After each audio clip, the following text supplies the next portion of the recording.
वर्णाश्रम निज निज धर्म निरत वेद पथ लोग चलहि सदा पावै सुखहि नहीं भय शोक न रोग। सब लोग अपने अपने वर्ण और आश्रम के अनुकूल धर्म में तत्पर हुए सदा वेद मार्ग पर चलते हैं और सुख पाते हैं। उन्हें किसी बात का भय न शोक है और न कोई रोग ही सताता है। दैहिक दैविक भौतिक तापा राम राज नहीं काहो है व्यापा। सब नर करहि परस पर प्रीति चलहि स्वधर्म निरत श्रुति नीति। चारियों चरण धर्म जग माही पूरी रहा सपने हुआ घनाही। राम भगत रतन नर और नारी सकल परम गति के अधिकारी। राम राज्य में दैहिक दैविक और भौतिक ताप किसी को नहीं व्यापते। सब मनुष्य परस्पर प्रेम करते हैं और वेदों में बताई हुई नीति मर्यादा में तत्पर रहकर अपने अपने धर्म का पालन करते हैं। धर्म अपने चारों चरणों सत्य शौच दया और दान से जगत में परिपूर्ण हो रहा है। स्वप्न में भी कहीं पाप नहीं है। पुरुष और स्त्री सभी राम भक्ति के परायण हैं और सभी परमगति मोक्ष के अधिकारी हैं। अल्प तू नहीं कवने ओ पीरा सब सुंदर सब बिरोज शरीरा। नहीं दरिद्र को दुखी न दीना नहीं को अबोधन लक्षण हीना। सब निर्दव धर्म रत पोनी नर अरु नारी चतुर सब गुणी। सब गुणज्ञ सब पंडित ज्ञानी सब कृतज्ञ नहीं कपट सयाने। छोटी अवस्था में मृत्यु नहीं होती न किसी को कोई पीड़ा होती है। सभी के शरीर सुंदर और निरोग है। न कोई दरिद्र है न कोई दुखी है और न कोई दीन ही है। न कोई मूर्ख है और न शुभ लक्षणों से हीन है। सभी दंभ रहित धर्म परायण है और पुण्य आत्मा है। पुरुष और स्त्री सभी चतुर और गुणवान हैं। सभी गुणों का आदर करने वाले और पंडित हैं तथा सभी ज्ञानी हैं। सभी कृतज्ञ दूसरे किए हुए उपकार को मानने वाले हैं।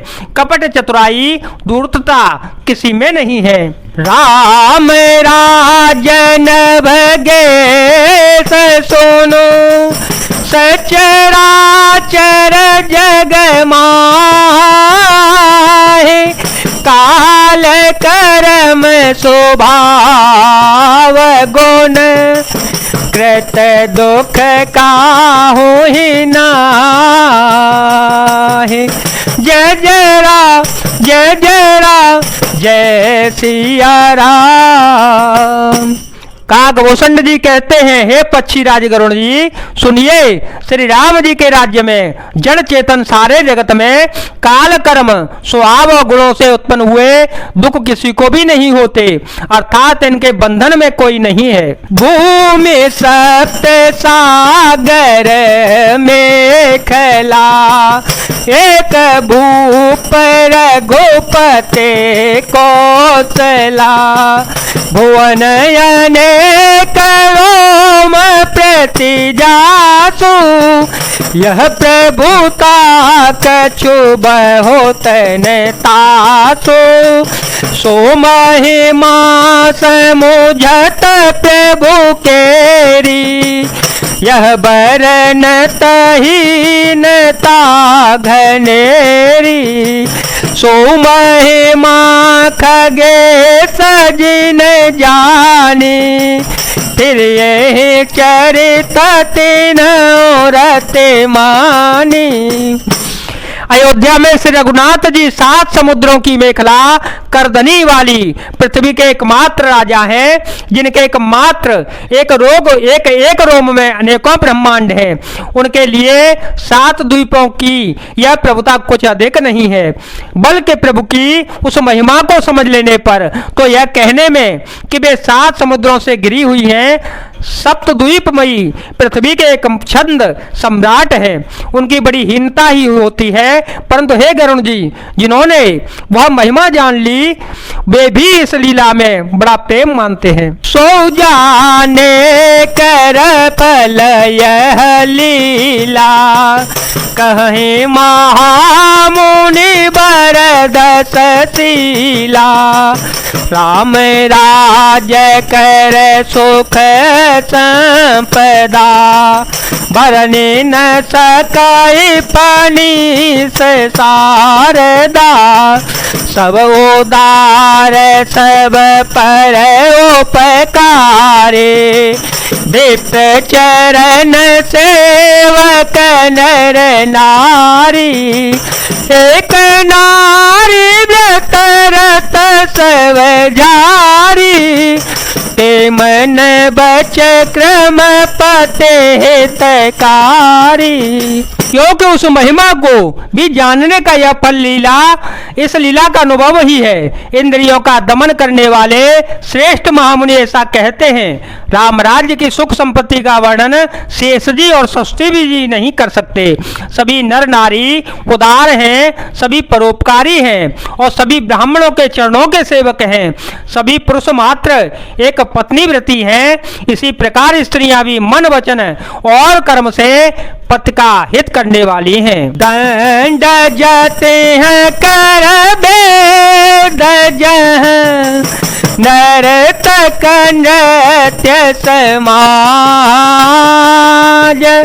जीता हो माना है सोने यस, रामचंद्र के राज, मंगल भवन मंगल हारी, देव हो तू दशरथ अजर विहारी। श्री रामचंद्र जी के राज्य में दंड केवल सन्यासियों के हाथों में है और भेद नचाने वाले नृत्य समाज में है, और जीती शब्द केवल मन में जीतने के लिए ही सुनाई पड़ता है। अर्थात राजनीति में शत्रुओं को जीतने तथा चोर डाकुओं आदि को दमन करने के लिए सामदान दंड और भेद, ये 4 उपाय किए जाते हैं। राम राज्य में कोई शस्त्र है नहीं कोई, इसलिए जीतो शब्द केवल मन के जीतने के लिए ही कहा जाता है। कोई अपराध करता ही नहीं, इसलिए दंड किसी को नहीं होता।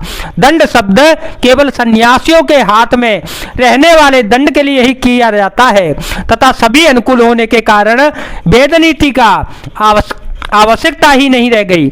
भेद शब्द केवल सुरताल के लिए, भेद के लिए ही कामों में आता है।